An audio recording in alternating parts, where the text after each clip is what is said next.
¡Órale! Sí, señor.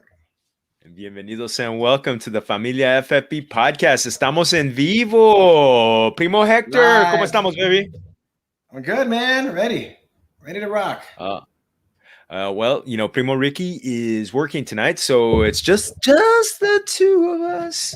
So wishing him and his patients good thoughts.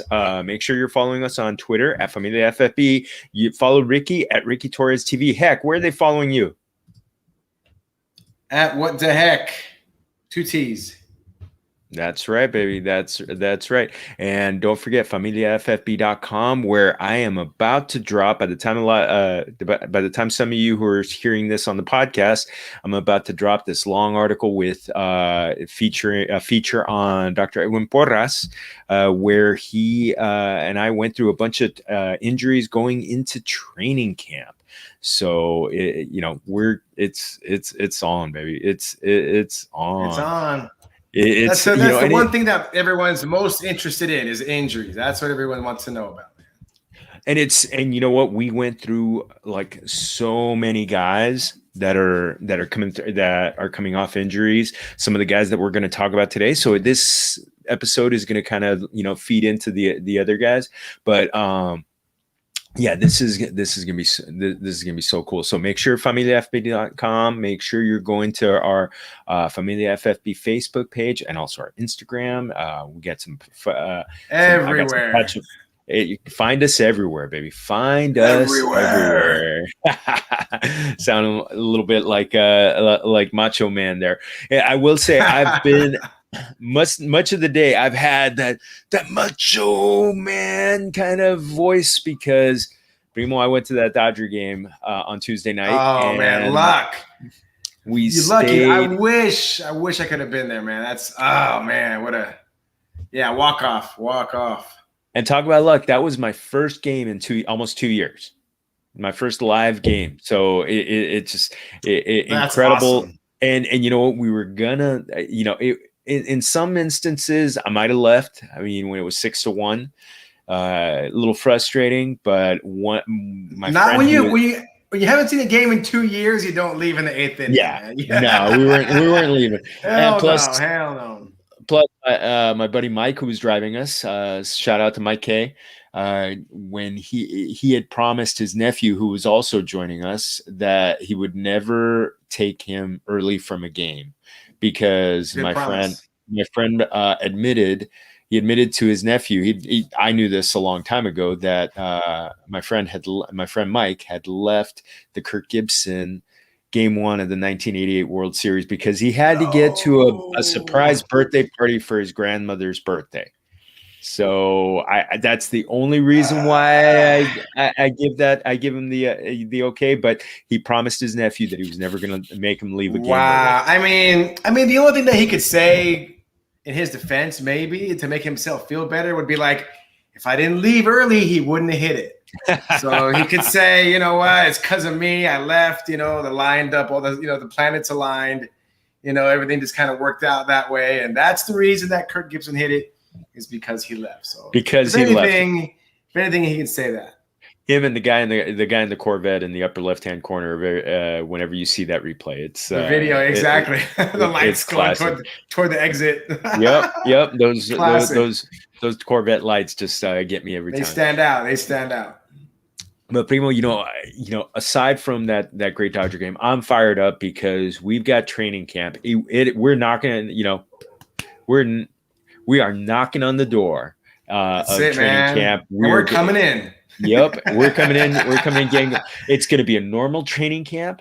We're going to see preseason games. We're going to get regular. We should get reports. I mean, there's still the COVID protocols to go through, but seriously, we're going to get real news to react to. It's going to be awesome. It's going to be so cool. And but I will say we did get something to not be too tan excited about. I don't think there's worse news that we could get than what we got Tuesday morning about Cam Akers rupturing his Achilles. Oh no! Yeah. That's. I mean, grain of salt, silver lining. At least it's not a knee or a torn ACL, right? I mean, Achilles. I mean, how do you rank it? I mean, I'm not a doctor. I don't pretend to be one on TV. But how does Achilles rank if you're comparing it to a knee or a hip, or like, is it like you know what I'm saying? Like, how bad is it really? According to, well, I went to the doctor. Yeah. And he just posted. He just did the injury prone podcast with our buen amigo Edwin Porras. Yeah. And ruptured Achilles is actually worse than ACL tear. Because of the fact that the Achilles, has that explosiveness. And that's your ankle is just doing this. It's just like being able to cut. That's the tendon that goes from the back of your heel up to your calf muscle, right? Yep, so, exactly. Yeah. And see, when you have an ACL tear, and this we went through a little bit in the interview and the feature that I put in there, when the ACL tear is grafted and it comes, it takes it takes about a year, maybe 15 months, but then it's pretty much healed. And you're close to performance. With the Achilles, it's not so, it's a tendon, it's ruptured. It actually comes to, it actually when it gets repaired, it's not necessarily it's not necessarily going to come back to where it was before. Oh wow. And you don't know if you're going to have that same explosiveness, that thing that makes it's like a chance, right? It's like a risk. At least with ACL, okay, he's going to heal Adrian Peterson style and come back like the bionic man. Because I know like Kobe Bryant, I think maybe even Dirk Nowitzki, I want to say. I can't remember. I know for sure Kobe, though, that he ripped that thing. And I remember that I think he went to Germany, or he went, like, there's some kind of surgery now where they repair the tendon and then they wrap another tendon like around it like a coil to strengthen it. And that was his knee. That was his knee that he had done. Kobe had the Achilles. Oh, he had the Achilles. Remember when he went to go shoot a free throw and he ruptured it, and he actually like hobbled to the free throw line and he shot the free throw, and then like, oh my God, I can't believe Kobe's shooting free throws with a torn Achilles. So and Kobe, Kobe. I mean, he came back. He came back. Scored 60 in his final game or whatever it was. So you can call that explosiveness, I would imagine. So I mean, fingers crossed that for Cam Akers, if it is a 50-50 proposition, hopefully that, he comes out on the right side of healthy. And, we did see Kevin Durant come back from his own Achilles tear, and he's, he was playing great. We saw that clinch game where he scored like 50 points, and the Nets lost, but well, when they repaired his Achilles, they should have shrank his toe like a little bit when they fixed his Achilles, and he would have, and the Bucks wouldn't have won. The Bucks wouldn't have won its finals this year. So how crazy is that, Primo? How crazy is that? Wow, like the way that the planets align, man. Like the Bucks have a championship because Durant's toe was like, his shoe was like this much too long. Like, wow. Man. And that was the one we watched in your back. That was the game we watched in your backyard. Yes, exactly. That was it. The toe game. The toe game. Yeah. But so now it's like, now we're, hey, prayers up, good thoughts for Cam Akers. He does have youth on his side. He's 22. So, Edwin did mention that, the studies that they've done, the athletes have been older, age 28. So 22, it does, age is on his side. So really hoping good things for him. I mean, it's just, can't wish much better, because I've seen articles about him that he's just as good a guy as it gets, a great teammate, a great and just a really, really positive force. So really thinking good thoughts for him. But veladoras up, we're lighting the candles, man. Exactamente. So but what is the NFL? It's next man up, and next man up is Darrell Henderson. And I put a little something together on Twitter yesterday, some things that I found about Henderson. Henderson and Akers had almost the same amount of rushing yards last year. Akers had 625, Henderson had 624. They had the same number. They had the same number of red zone rush attempts. Henderson, both of them had 34 rush attempts in the end zone. So the Rams are definitely trusting him in there. Huh. Henderson Okay. had 6 TDs on the season. Akers had 3. Henderson had 20, because of the TDs, he had 28.5 more fantasy points on the season. Right, right. Obviously, he had some injuries there at the end. Things kind of slowed down for him. Another thing he's got working in his favor, he was a round 3 pick in 2019, so he does have that draft capital behind him. Sure, Is sure. is he the new lead caballo? Pro Football Focus had him ranked as the number 11 running back on the season last year. At one point, he was one of the top ranked running backs before he started to have some injuries. The Rams Well, that's do all it have. was. I mean, as long as he's healed, I mean, do we? I mean, is it? I mean, are people fading Henderson at this point already, or is it like some? Is it right? No, right? Okay, good. The arrows up. Vámonos. Good, Vámonos. good. Are people drafting him in? Yeah, his ADP is he? That's what I'm saying. Is he undervalued or undervalued? Right. He might be undervalued. He might be undervalued. I did unfortunately I did an early draft with my compadre Robbie Johnson from the Rum Boys, and I got Akers in the second round. So eso duele. But it's okay. I did drop him for a kicker. Hey, you got to do what you got to do, nobody, man. At this point, you got to do. You got to. There was nobody. It was either that or go get. I may still grab somebody else, but yeah, you never know. We'll see. That team may be done because a lot of reasons. But the thing is, Henderson is that guy. You also got a couple of young guys that they talked about that Sean McVay has already talked about: Xavier Jones, Jake Funk. One's an undrafted free agent. The other one was like a 7th round pick. So you're looking at them. And I think the Rams are going to go into training camp just kind of looking at these guys and saying that Henderson's going to be the guy. Yeah, and he's gonna be the one who's getting the bulk of the carries and the touches. He did get some catches out of the backfield last year, about the same amount as Akers. So he does have, and I know Kevin Modesti had talked about that they do like that breakaway ability for when we did that beat writer series. So I'm looking at him, and I think by the time we draft. I think by the time that we draft on Labor Day weekend, I really think that as long as they don't add anybody, I think that Darrell Henderson is possibly a 2nd round pick, maybe, but I don't think he's anything later than a 3rd round pick. I think that's good, just because everybody, how everybody loves running backs.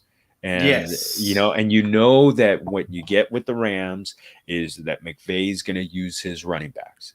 It's that Mike Shanahan system with Terrell Davis and Orlando Scary and Clinton Portis, all those guys. Yeah. It's that system. So vamos a ver. God, it's still heartbreaking. I mean, I had a sock in the gut. No, but like you said, and the NFL, unfortunately, there's no time to dwell on the sadness. You just kind of, all right, he's hurt. All right, who's next up? And let's go. That's just kind of, unfortunately, the business part of it. And you got to put the emotion, as much as, I know you're a big time Ram fan, but you got to, who's up, he's got to roll, I did have the draft in the Scott Fish Bowl where I had the option of taking Akers or Clyde Edwards El Aire. And I took CEH. Okay. I'm really bullish on him. There you go. Really yes, bullish. CEH. So vamos a ver. But when it comes down to it, this show is about who else is going to be there. And really, that was the biggest news to come out of the last few days. So we're looking ahead to training camp. Las dudas, the questions that we had. We've had free agency. We've had the draft. We've had OTAs. We've had mini camps. They all tease us as to what is going to start happening on a daily basis over the next week. Now we're going to start getting answers to all we've been studying. who's going to be getting the are we're going to get some hints here as to who's going to be getting the most touches. We're going to update our analysis and our strategies in the coming weeks based on what's going to start happening, what news is going to be coming out. So we've got some questions we're going to follow. This is going to be kind of quarterback heavy, because that's the position that drives this league. But there's just a couple of names that we're not going to talk about here. Aaron Rodgers. Who's that? Surprise. Aaron Rodgers. Chef Aaron. And Deshaun Watson. So they've both been talked about hasta que nos hace locos. And most of it's been about Aaron Rodgers' golf game is mostly what I've been seeing in the news. Not even about football. I mean, I heard something that he turned down, like a massive contract extension. It's just, like you said, there's just been like so much talk about Aaron Rodgers and Deshaun Watson. It says a gigantic question mark. So yeah, it's at this point, it's like, what more is there to say? Yeah, we're just waiting to find out what happens. We're waiting to see if Aaron Rodgers shows up for training camp, which, some of the people in the know think he's just going to show up and just kind of be like, Mike Florio from Pro Football Talk, he said he's going to show up and be like, what are you asking me about? And then it's just like, stop asking me about it. Let's move on. Let's talk about the season. Deshaun Watson, it's the hands of the lawyers. So let them work it out. So we're just going to let those things happen and we'll react to what happens. And, but there is plenty that's going to happen, and we're going to keep an eye during these coming weeks. And we're starting in our own backyard at Cal Lutheran, where that team with the star on their helmets is going to have lots of eyeballs on it with Hard Knocks, but just a lot of eyeballs anyway. And hold on, team with a star on the helmet. I'm trying to think. Well, los Cowboys, and we're gonna start with the Vaqueros, los Vaqueros. But no, in Mexico they call them los Cowboys. Los Cowboys. And we're starting with number 4, número 4. How's Dak Prescott going to bounce back from that horrific ankle injury? I mean, he was on a ridiculous pace through 5 games. Yeah, he was. He was going to push 6,000 yards if he kept that pace going, and that injury that made people turn away from the TV, that was like Joe Theismann. So here he is. Yes. It looks like he's recovered. He got the fat contract extension, but will he be able to run that Konami code that makes him different? That rushing upside that gets there. But the one thing about it, Prescott asked media members not to ask him about his ankle injury to help him kind of get over the psychological hurdle. Sure. That to me is very telling. That he needs to focus. He needs to keep his focus on not thinking about that. And sure, out of sight, out of mind, and hopefully, I mean, there's been a lot of talk about mental health, Naomi Osaka, and it's now kind of like in the forefront, Richard Sherman, there's been a lot of discussion about mental health and the mental aspect of pro athletes, because I think if we look throughout history, it's kind of, you and I have been following sports since like the 70s when we were kids, and there was never any talk about anything like that, as far as, it was always like, suck it up, or the guys, guys having a down day, suck it up. And that's just kind of what it was, but now there's a lot more emphasis on, these are people, these are human beings. And you know what, you kind of got to be sensitive to them. They're not gods, they're people. Yes, they're celebrity. Yes, they're our quote unquote heroes, and they're looked at as being greater than thou kind of thing. But they're, at the end of the day, these are people with emotions, and they hurt, and they have pain, and they have mental blocks and emotional stuff going on.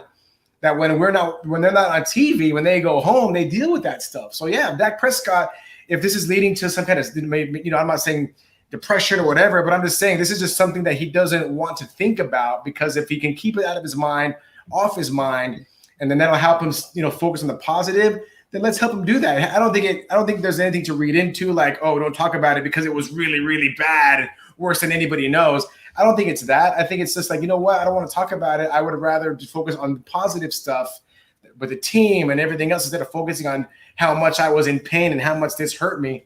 And I think that's okay, and there's nothing wrong with that. And I think it's cool that he's straight out came out and asked him, because I think for too long, the press has kind of gotten a pass on like, we can ask these guys anything and get away with it kind of thing. But now I think we're seeing more pushback from athletes like, no, man, you can't ask me that. Like, no, I don't want to talk about that. Ask me something else. So I think it's good. Yeah, and I think it's I think it is good, and I think it's going to also be very interesting how Hard Knocks handles this. Yes, are they going to sure. are they going to get the access to ask him the hard questions, or are the Cowboys and their PR people just going to kind of say, hey, you know what?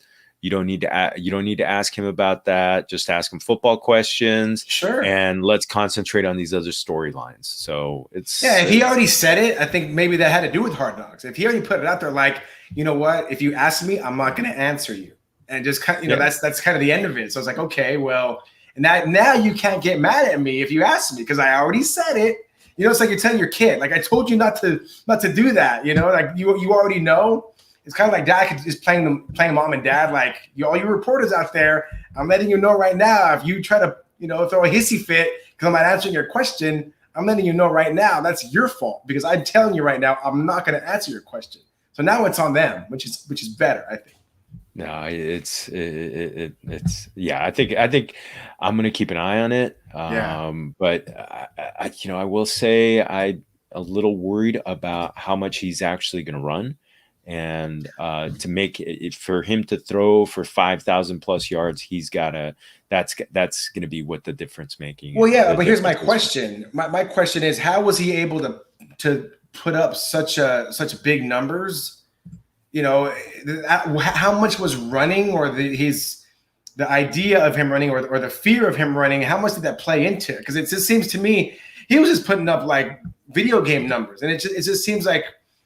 His line was protecting him, and he was just throwing the ball out there, and his guys were just, putting up big numbers for him. So, I guess my question is, does he really need to be a threat to run? Because last year it didn't seem like he was doing that, and he was putting up major numbers. He ran a little bit, but not a ton because he had to throw because their defense was so bad. So and their defense exactly. Their defense, who knows if it's going to be much better. Whether he runs or not, he's going to. If his defense is still bad, which it probably will be, and he's behind, and he's just chucking the ball. He may still end up putting a bunch of numbers, and whether he runs or not may not even impact what he does. Yeah, so I think it's he's in that range with Justin Herbert and Russell Wilson, and I'm kind of. I kind of prefer to get guys who haven't gone through surgery. But yeah, for sure. It's my thing. I mean, but if he falls in your lap, he's a guy that I'm going to take a chance on because he's got weapons. Yeah. Hopefully his line is better, and that was a freak injury, so hopefully that it goes away. And maybe Zeke had some issues with COVID, like post-COVID, that Zeke was dealing with all season. So maybe now he's another year, and maybe all that Zeke can put it behind him and be the Zeke that we remember from a couple of years back. So definitely some positive things happening for the Cowboys. Well, so other positive things is how's the GOAT? Tom Brady, TB12. He's 44. He's coming off his second best touchdown season of his career with 40 last year, and he did it all with a messed up knee, a torn meniscus in his knee. A torn MCL, sorry. MCL, medial collateral. And so, he probably won't play in the preseason. But are you at all worried about him? Because he's also went pretty high in drafts. Well, as he should. Remember, he still got Godwin, he still got Evans, he still got Gronk, he still got Antonio Brown, right? I mean, he still has those guys, right? So, based on what we saw in the Super Bowl, he's still got a great line. He's still got a good, great defense. So, I can't see any reason, and especially if he was injured last year and this year he's not. Wow. It almost seems like he would play younger, if that makes sense, this year than last year, which is a scary thought. So, right? You know what I mean? The one thing about him, he really seemed to get the offense the last like 5 Yes. games of the season, and Yes, then totally. well into the playoffs. So that maybe that's a big part of it. I look at him as I'm going to keep an eye on this, but I think they're going to keep a lot of things under wraps, and I think he's going to be. I ultimately I think he's going to be just fine because he's Tom Brady, and he's going to actually be looking at plenty of. Yeah, and this guy, he's so competitive, man. I mean, Yeah. he's so like he just doesn't give a f. You know what I'm saying? Do you see him at the White House? Like he's just like, damn, this guy's a badass. He's amazing. He just doesn't care. You know, and I think the golf tournament with with Aaron Rodgers and Bryson and the guy's just hyper competitive. Like I think Bryson, he's like one of the longest hitters in all of golf, and he put a ball on the green like on a par 4, and Brady went up there and he's like, oh yeah, and he put a ball on the green on a par 4. I was just like, this guy's crazy. Like, Tom Brady is crazy, but like in a good way. Like he's a guy you want on your side. So I definitely if he's available and when I'm looking for a QB, I'm all over it. Tom Brady, I think this year is going to have another monster year, and it's kind of counterintuitive. You know, as we've gone through fantasy, if you've played it any number of years in fantasy, as a quarterback gets older, you fade him. Oh, he's 1 year older, especially at age 44. But Tom Brady's just like this anomaly that we already know. So do not fade Tom Brady. Super freak. Super freak. Exactly. So we got question number 3. Who's going to be the quarterback? Who's going to be the QB1 in New Orleans? We got Jameis versus Taysom, Winston versus Hill. You had Taysom Hill starting 4 games last year. Mm-hmm. The first time he was more than a gadget player. He threw 121 passes last year, 928 yards, 4 touchdowns. He had 209 rushing yards and 4 touchdowns. You also have Winston. He's 2 years removed from throwing 33 TDs, 30 interceptions too, and over 5,000 yards. I think it's going to be. I think we're going to see these guys get plenty of reps in preseason games. But if you were to put money, on somebody to pick to be the starter, who are you putting your money on? I'll put my money on Winston, and I kind of compare. And I don't know if you agree with this. Let me know what you think. It's kind of like Dennis Rodman, and the Zen Master, Phil Jackson on the Bulls in the 90s. You know what I'm saying? Like Winston was kind of like, he's kind of been this loose cannon, even coming out of Florida State, he was, he'd do some crazy stuff. He got in trouble for a couple things, like doing this wacky stuff. And, you almost kind of felt like he's just like too much of a clown and jokester, not really taking everything seriously. It almost seems like this is the year that Sean Payton and finally just says, look, man, this is the, Drew Brees is gone. This is your opportunity. Can be like your team now. Like no more bull S. No messing around. Like it's time for you to put up or shut up. And I think Sean Payton has the ability to really sit down with Jameis and just really tell him like let's do this, man. I think Jameis Winston will buy in and be that guy. But not to say so to answer your question, I think it'll be Jameis. But not to say that Sean Payton, being the genius that he is, he's going to put in Hill as much as he possibly can. And this may be one of those years, and I've kind of alluded to it before. This may be kind of like a pseudo, kind of like a quarterback guy by committee kind of thing, because Taysom Hill's a talented guy.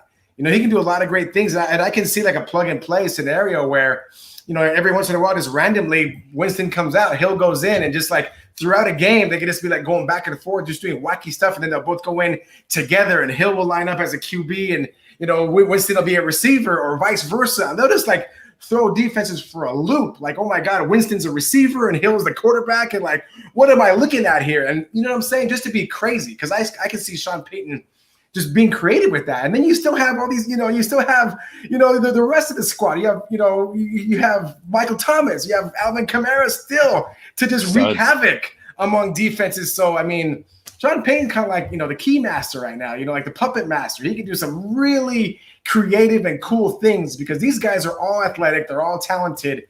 And he can really have some fun out there being like, like Willy Wonka, like doing wacky stuff in New Orleans. So it should be fun. It's the only thing that gives me a little bit pause is the fact that Taysom Hill was the starter last year for 4 games. I mean, I do kind of think that maybe it was because first off, Sean Payton wanted to see what he had, and I Of think the other course, of course. I think the other part was that Hill had a greater grasp of the offense by that point. I mean, Well, COVID, yeah, at yeah. that point, sure, sure. But now this year, I think now that they've both had enough time to study the playbook and understand the offense, do you still give it to Hill? Or are you leaning No, that I way a think little it's gonna. bit? I think it's gonna be Winston. I've Yeah. drafted. And Winston is going late. I mean, Hmm. I've gotten him really late in drafts. I'm snapping him up. I had one draft where I drafted a super flex league, the Scott Fish Bowl, where my first quarterback was Justin Herbert, and then way later I got in back to back rounds. I grabbed Taysom Hill and Jameis Winston. I grabbed Hmm. Winston first. Hmm. I mean, Hmm. Winston is going late. He is going as the QB 22 in the 14th round of drafts. I mean, to me, Wow. to get a quarterback who has a downfield mentality, who has kind of like that Brett Favre, don't give a frick feel, Yeah. where Can still run, and they he's play and in he the can dome. yeah, and he's gonna take it. He's gonna take his shots, and he's gonna put the ball into those tight windows. That's why I'm thinking. I think Winston's got a chance to have a good season because he is in a Sean Payton offense with Yeah. those weapons, with that great offensive line, one of the top offensive lines in the game. You still Yeah. got Michael Thomas, who's going to be healthy, and you still got Kamara. I think I think the offense is going to Big fly. things are going to happen. I mean, Sean Payton was a quarterback, so I mean, Yep, if anyone can make Jameis Winston great again, it's Sean Payton. So I think so. I'm very interested to see what that looks like. It's going to be exciting. And to your point, Winston going that late is just asinine. It's a crime. It's a crime. It's I feel like ridiculous. Yeah, I'm taking candy from a baby. I yeah, really for do sure. feel that, Yeah. and where I'm grabbing him. So I'm going to grab him right before you grab him. So so there's well, that. well, are you going to grab a Bears quarterback? We got a Oh, well, quarterback battle: Justin Fields and talk to Andy me. Dalton. Andy Mm-hmm. Dalton. Now, head coach Matt Nagy has already said that Dalton is going to be the starter starting QB at SoFi Stadium on opening night Mm-hmm. when the Mm-hmm. Bears play the Rams. But how long will Dalton last? If he has a tough game, Darren Donald. Yeah. The one thing about it, they do have that tough opening, but then their schedule lets up. They play the Bengals, the Browns, the Lions, and the Raiders. None of those defenses, especially the Lions and the Raiders, are not expected. Those two defenses are not expected to be that good. Browns are expected to be good, but could Andy Dalton get off to a respectable start to kind of keep Justin Fields on the bench at least through their Week 10 bye? Well, I mean, remember, I mean, I think it's easy for us to get into this mode where the rookies have to start. You and I have been around long enough to understand, like with Aaron Rodgers and all these other QBs. If you're a rookie, there is value to you sitting back and learning from the starter. Being the understudy and the apprentice and understanding and figuring out and learning as you go and being mentored by the starting QB Andy Dalton. He Justin Fields will learn a ton from Andy Dalton. And to your point, even if he has a rough first game against the Chargers, these next couple of games, Andy Dalton is more than capable of winning the next 4 or 5 games that you listed there against those the Browns and the Bengals and those other guys. So Andy Dalton could end up, 4-1, 3-2, or whatever it is. He'll have a winning record after the first like 5 or 6 weeks. So based on that, I don't know if Justin Fields, I don't know if that warrants him losing his job. But again, if he doesn't if he doesn't win those games, then yeah, it's easy to put Fields in there and say, hey man, Andy Dalton should have won these games. These were, quote unquote, easier games that Andy Dalton should have probably put away. But if he didn't, or he comes out under 500, then yeah, it's easy to at that point put in Justin Fields. But I think Andy Dalton will be capable enough. But to your point, if we get into week 10, we said it's a week 10 bye. Yep. Yeah, it all comes down to that. What's going to be there? What's the Bears' record at week 10 at the bye? And we go from there. If they're shaky or if Andy Dalton, maybe Andy Dalton gets hurt, who knows? Maybe this is all moot. Yes. And week 4, breaks his thumb again on a guy's helmet like he did a couple of years back in the playoffs. Yeah. So you never know. But Justin Fields is there. I think Andy Dalton is smart enough to understand what's going on. It's a business in the NFL.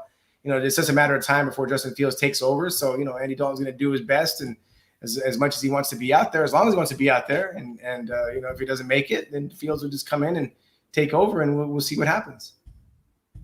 So, we'll be talking about buys and a buy for a rookie quarterback. But first off, let's talk about the quarterback that's Primo Nico has called Fabio Football, Trevor Lawrence. How's he going to adjust to the NFL? There's going to be extra eyeballs on him. Probably the first time that Jacksonville is really looked at as a national team because of him. Mm-hmm. Obviously, there's going to be questions because Tim Tebow got not drafted. He got picked up as a free agent. Yes. You got Urban Meyer coming in. There's going to be the question marks? Is he ready to make the jump to the NFL? You've got the talent at receiver in DJ Chark. Laviska Shenault, who's getting a lot of hype for he's getting a lot of run. Laviska Shenault, that he's everywhere I look. Who's your sleeper for the year? Laviska. There's a lot of talk about Laviska Shenault, man. Viska, Marvin Jones, and you got Travis Etienne and James Robinson. I mean, the one thing we're going to see with him that we're not going to see with veterans, we're not likely to see with veterans. We should be seeing Trevor Lawrence play in preseason, because you don't want his first snaps to be on September 12th. You don't want to see that. So he's going to need some snaps in there. It's going to be and plus, here's the other question: is he going to have a shampoo commercial by then? For sure, he's going to be heading. I mean, I promise you, behind the scenes, you got your. You got your Troy Polamalu and your. He'll have Head and Shoulders tonight. Oh, for sure. It'll be Head and Shoulders. He's in Oh yeah. Polamalu and Patrick Mahomes will be like, oh yeah, and then Trevor Lawrence like, what's up, guys? Like I can already see it. He's coming in and the wind's blowing in slow motion. Fabio Football. Oh, it's gonna be fantastic. Fabio Football. So but remember, so. To your question, how is he going to adjust to the NFL? I think he's going to have no problem. The guy's got ice in his veins. If you remember, he was a freshman at Clemson. He won a championship at Clemson as a freshman, right?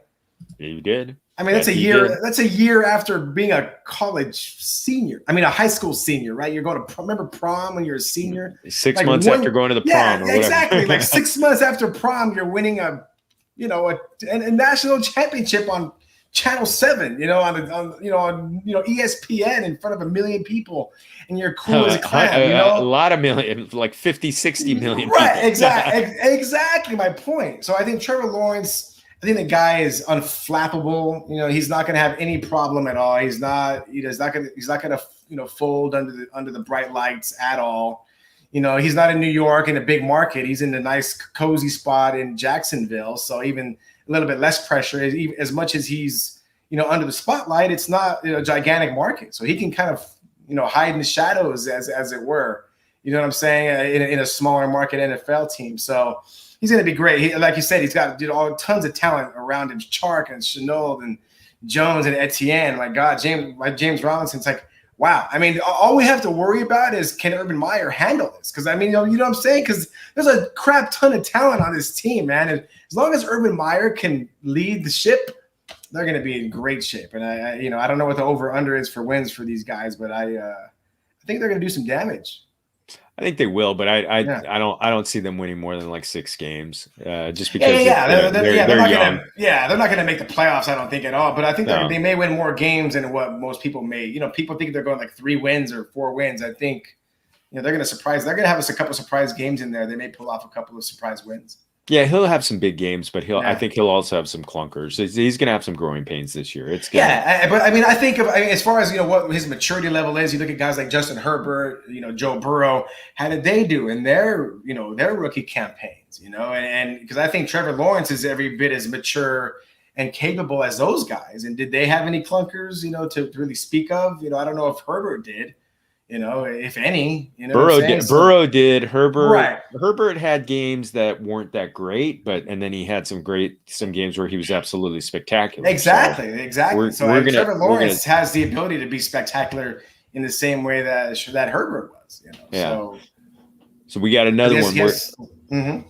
Oh, we're gonna keep moving on this one because staying in the college, staying in the state of Florida, is Tua gonna turn the law firm of Fuller, Waddle, Parker, and Gesicki into Alabama 2.0? I mean, he had those 5 interceptions that he threw in training camp on that rainy day when the coaching staff told Tua, you got to go throw the ball and be aggressive. So, but the question, I honestly don't remember someone getting so many questions after so few games. I think Jared Goff might have gotten quite a few questions after his rookie year where he was 0-7. Right. And then he answered them with a really good sophomore campaign. Mm-hmm. Is Tua going to be that guy? Would he's going to play where I think we're going to see him in the preseason. Hopefully he doesn't throw some interceptions. Hopefully he keeps the dogs away from him. Being the D lineman. But is he going to be able to have the kind of season where he makes more than like 1 or 2 receivers be good? That to me is the big question. Well, I mean, I love Mike Gesicki is he's a bad dude. And then you're adding Will Fuller to the to the fold. Just those 2 guys, I think, are gonna I'm excited just on those 2 guys. I mean, Devontae Parker, he's been on your draft boards for years and years and years, and he hasn't really made any noise really. But just the fact that Will Fuller's there and Gesicki is there, and I'm excited just for those 2 guys. I think Tua. He, coming out of Alabama, he was so highly, it was just oh my God, this guy's going to be amazing. Then he got hurt, and that kind of changed everything. And I think there's been enough time now that has passed, that he's been able to heal from that injury. I think he's ready to just kind of blow up and become that Tua that he was back at Alabama and really bring it to the next level. I think, throwing 5 interceptions, like you said, it's a rainy day, the ball's slippery. The coaches were telling him, man, keep throwing it. So I mean, I don't know how much credence you really put into a game like that. You know what I mean? I'm excited to see what he does. With Gesicki and Fuller, just those 2 guys. I mean, and I think there's just from there, that's just the floor. And then from if his receivers, Waddle, you got Parker, if they can do any more damage, on top of what Fuller and Gesicki are going to do, it should be pretty good, man. I'm hoping for big things out of Miami. We'll see what happens. Yeah, because I think they've got a team that's primed to go to the playoffs, but they need Tua to take a step forward to really become that team, and that is going to be important.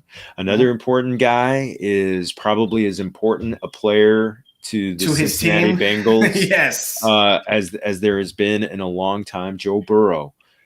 Is he recovered and ready? He's going to be he's going to be a little more than 9 months past his December 2020 surgery. Mm-hmm. And he had multiple ligaments, ACL, MCL, and meniscus. Again, Dr. Porras said that's a complicated surgery that takes some time. During OTAs and minicamp, the Bengals made sure that no one was around Burrow. There was nobody in the backfield. He was taking shotguns, so nobody was going to, possibly bump into him. He looked good. I'm still kind of the opinion that it's wait and see. I still remember Carson Wentz, where he had that knee injury at the end of the 2017 season. I remember that. And he missed the first, I think, 2 or 3 weeks of the 2018 season. And it was it's kind of a similar timeline. Yeah. That from when Wentz's injury was to Burrow's injury. So yeah. Are you keeping an eye on Burrow? Oh, for sure, man. I love the receiving core in Cincinnati, man. I'm that's going to be, gosh, I mean, there's a lot of hype around the receiving core in Cincinnati, man. So if Burrow can get back to form, I'm ready. I'm ready for some T. Higgins. I'm ready for some. We have a reunited over there in with his wide receiver over there in LSU, right? Jamar Chase. Jamar Chase. Yes, sir. So it's that one could be good. I just want them to make sure they're 100%. Take care of him. You got to protect him. Make sure that he's fine. Man. Make sure that he's fine. Yes. So even if he has to sit a week or two to make sure he's fine, I say do it, because it takes about it was 9 months. It takes about a year for that. I like Burrow a lot in 2022. I like him a lot. As long as he stays healthy in 21, come back in 22, he's gonna be a stud. Light it up for sure. No, I agree with you. I think 1 year they take the year to kind of like get better, and then that following year he'll blow up for sure. I like that. So Trey Lance. So we were talking about earlier with Justin Fields and Andy Dalton. We got Trey Lance, hasn't played a game in almost 2 years. He's played one game in almost the last 2 years. I think Jimmy G is going to start the season, but it's I kind of look at that they got Detroit and Philadelphia. Both teams are rebuilding, and they've got kind of a soft schedule. But one thing I'm pointing out to people a lot is the 49ers have week 16 at home against the Houston Texans. I think that's going to be a big win for them. Week 17. So that's going to be championship week for fantasy football. To me, that I want as many 49ers, because I want my guys playing that week. I want George Kittle. I want Deebo Samuel. I want, and is Trey Lance going to be the quarterback by then? They have the week 11 bye. So that one is. I mean, Jimmy G's like Glass Joe from Mike Tyson's Punch Out, man. Like you touch the guy and he breaks. You know what I mean? Like muy cierto. I don't know if Jimmy G's going to be around by week 7, let alone week 17. So I think Trey Lance will he'll get his shot. At some point during the season. Jimmy G's he's just known to get hurt at some point, somehow, some way. He's going to get an injury and he'll be done for a while. So it's like Drew Bledsoe and Tom Brady. Once Jimmy G goes down, Trey Lance gets his shot, and that may be the end of Jimmy G. The one thing with Jimmy G, this is kind of his opportunity to make sure he's got a career as a starter after 2021. He's still young. I think he's in his late 20s. I look at him. He knows the writing's on the wall. He's performing for 31 other teams right now. Oh yeah, and so I think he wants to make sure he doesn't end up like Mitchell Trubisky, who is a backup right now. He wants to be a starting quarterback somewhere next year. So that he just can't stay healthy. I mean, how many teams really want to invest in a guy that can't last an entire season? I don't know, man. I mean, I get what you're saying for sure. Jimmy G wants, that's what Jimmy G wants. Absolutely, every quarterback wants that. He just needs to prove that he can take his hits and takes like the Timex watch, man. Takes a licking and keeps on ticking. You got to keep on ticking, Jimmy G. You get a bump and a bruise and you're out for 3 weeks. That's not going to work. Well, the one thing Trey Lance is going to have to be ready, because he knows. And you know what? When you're a backup quarterback, you always know you're one play away. Heck yeah. You're one play away from playing. One play away, totally. We're gonna see. We're almost have it. Right. I inadvertently skipped over our fifth point, which was Carson Wentz. Oh, Carson Wentz. Carson Wentz fitting in with the Colts. Sam Darnold, you were talking about Carson Wentz too. You've got those guys, and you've got Wentz, who's got that build and athleticism that Andrew Luck had. He was, and we got to remember, he was QB9 2 years ago. So he's not over the hill. I think he's 28. He's going to a team with a much better offensive line. Yeah. He's built, to me, I mean, Carson Wentz, and I don't know if you agree with this, he reminds me so much of Ben Roethlisberger, just the way he's built, right? he reminds me of like just the way he, his like similar build, similar like broad shoulders. He just reminds me so much of Ben Roethlisberger, and yeah, to your point, he's young. Carson Wentz is a young guy. He's reunited with his Frank Reich, who was with him back in Philly. So I think this is the year that Carson Wentz kind of reverts back to where he was. Man, he was like what, on the verge of like MVP status, Super Bowl, all that stuff. Carson Wentz was like, he was a bad dude before he got hurt.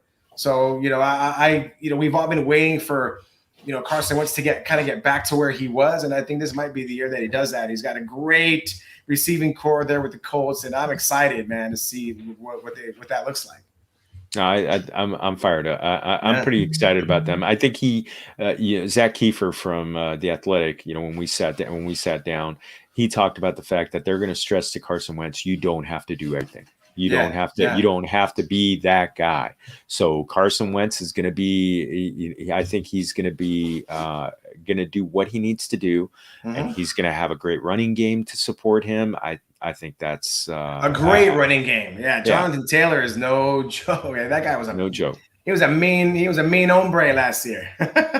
That was bad, man. And I like him a lot. They have a tough schedule to start the season, and they do have a new left tackle that is coming off his own Achilles injury. So, that there could be some leaks, and Wentz definitely does not do well when he's under pressure. What quarterback does? But again, they're going to need to keep him upright and looking good. Another guy that needs to get kept upright, Sam Darnold. I think we watched him a lot at USC. He is so incredibly talented. He makes some he makes some plays that show you that great athleticism and great talent.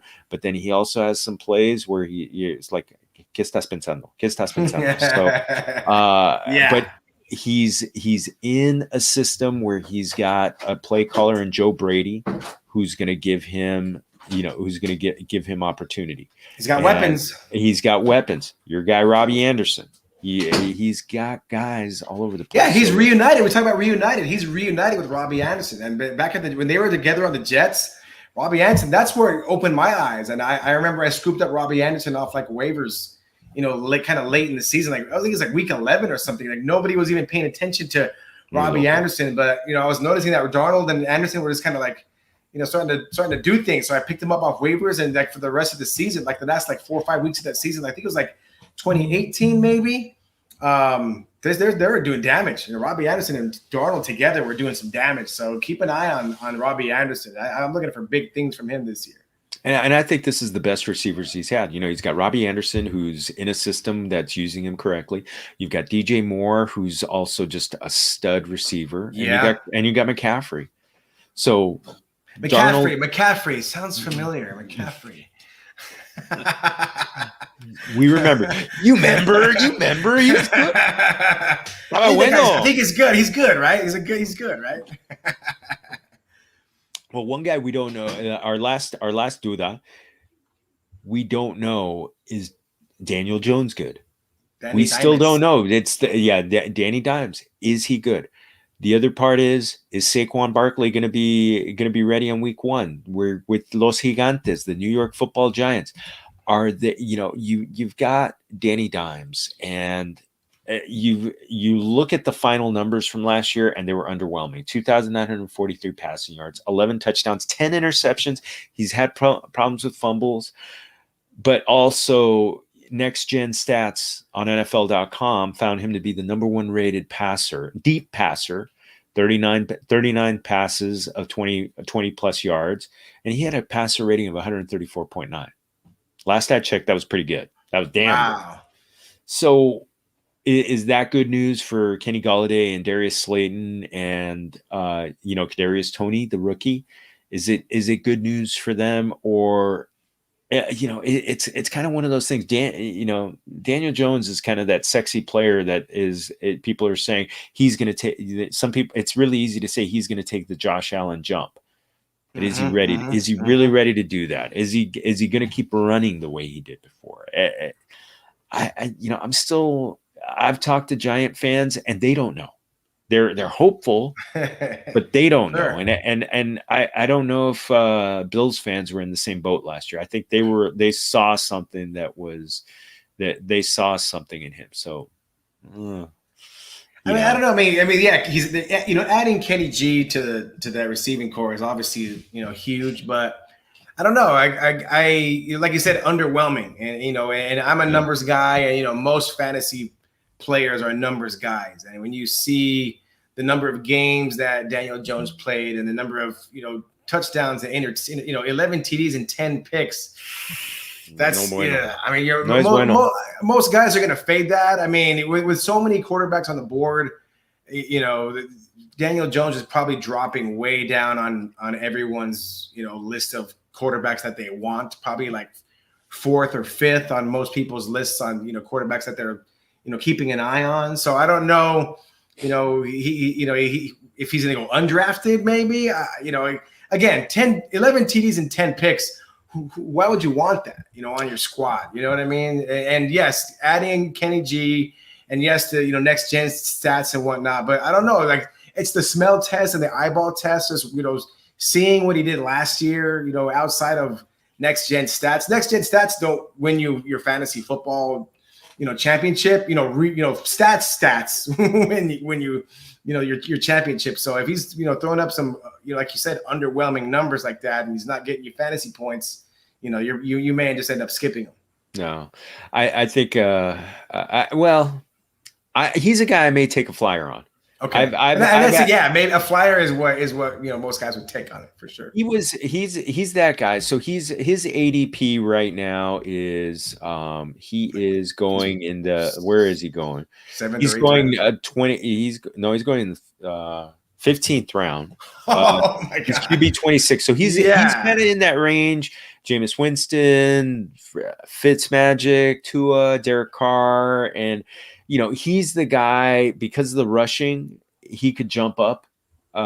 So if he takes that step forward, I think you take a chance on him as your second quarterback, and with a single QB, or maybe as your third quarterback in a super flex league, with the off chance that he pops.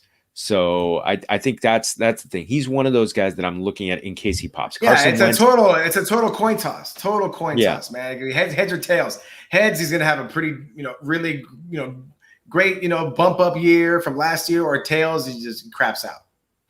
So well, and then there's Saquon, who has been very cryptic in if he's gonna be ready at the beginning of the season. There's been all this talk of when are they going to ease him in? Is he going to play? Is he going to be get a full workload right off the bat? Is he even going to be ready? He went on the Rich Eisen show a couple weeks ago, and he was very kind of non-committal as to whether he was going to be ready. At the end, Rich Eisen just kind of put him on the spot and said, "I'm picking you in fantasy football draft number 1. Are you gonna be ready on and then he just kind of like yes that a good pick? Is that a good pick? So it's one of those things. I want him I want him to be healthy.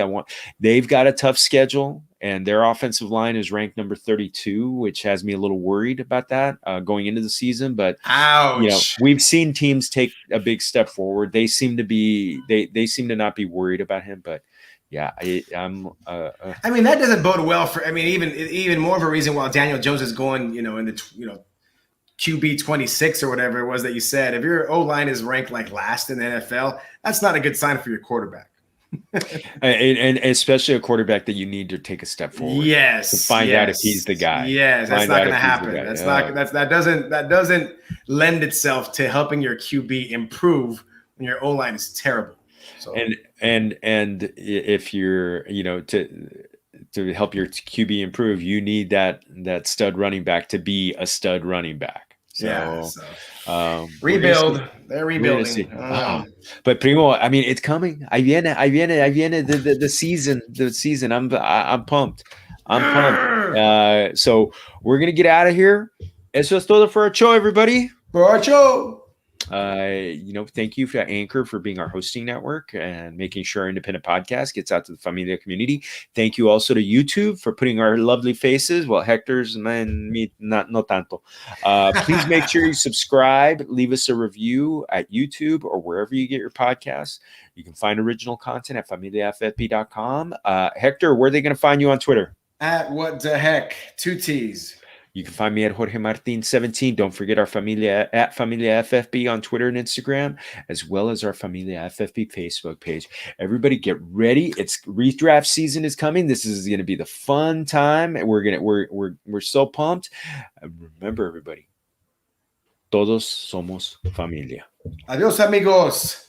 Salud. Salud.